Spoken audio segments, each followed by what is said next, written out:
He was found in the basement wrapped in a blanket, duct taped at the mouth, a garrote tied around his neck. No sign of forced entry, no witness, and the ransom note demanded exactly $118,000, the same amount as his father's year-end bonus. 6-year-old JonBenet Ramsey died on the night of Christmas, 1996. Cause of death: asphyxiation by strangulation and blunt force trauma to the skull. She had a cord around her wrists and neck, her mouth taped shut, and was covered with a white blanket. The ransom note was discovered inside the house on the stairs. It was 2.5 pages long, unusually detailed for a kidnapping demand. Patsy Ramsey called 911 early in the morning. The police arrived, but the investigation immediately suffered. The house wasn't sealed, evidence was disturbed, and friends and family were allowed to walk through the crime scene. Hours later, her father, John Ramsey, found JonBenet's body in the basement and carried her upstairs. Suspicion quickly turned toward the family. The note was written using pen and paper from inside the house. Handwriting experts were split. Some believed Patsy may have written it. Others couldn't confirm.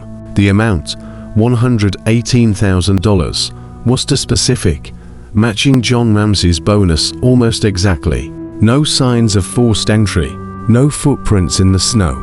Her brother Burke was home that night, just 9 years old. In 1999, a grand jury actually voted to indict the parents for child endangerment resulting in death, but the district attorney declined to prosecute due to insufficient evidence. Almost a decade later, in 2008, new DNA testing on her clothing excluded all family members. The doll publicly cleared the Ramsey family and issued an apology. Since then, the case has gone cold. Over 1,400 pieces of evidence, hundreds of suspects, dozens of false confessions, including one man who claimed he was with her when she died, but his DNA didn't match. Even today, there's no official suspect. JonBenet's murder remains one of America's most haunting unsolved cases. Now shift to another girl. A different town. A different year. On a quiet morning in September 1988, 19-year-old Tara Calico left her home in Belen, New Mexico for her usual bike ride along Highway 47. She took her mother's pink bike, carried a Sony Walkman, and said she'd be back by noon. She never returned. Pieces of her cassette tape were later found scattered along the roadside. Whether they fell or were planted isn't known.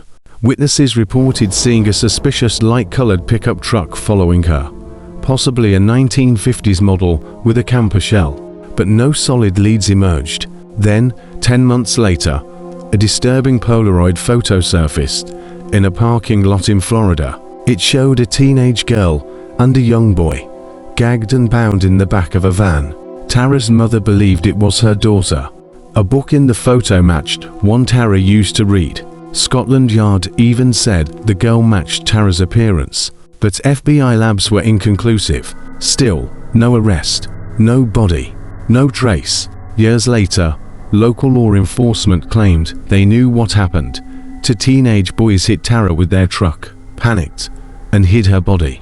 Allegedly, the cover-up was helped by people in town, but without physical evidence, no one was charged. In recent years, the case was reopened again with renewed efforts, but no answers have come. Tara Calico has been missing for over 3 decades. Her pink bike, her Walkman, and a single blurry Polaroid are all that remain of her story.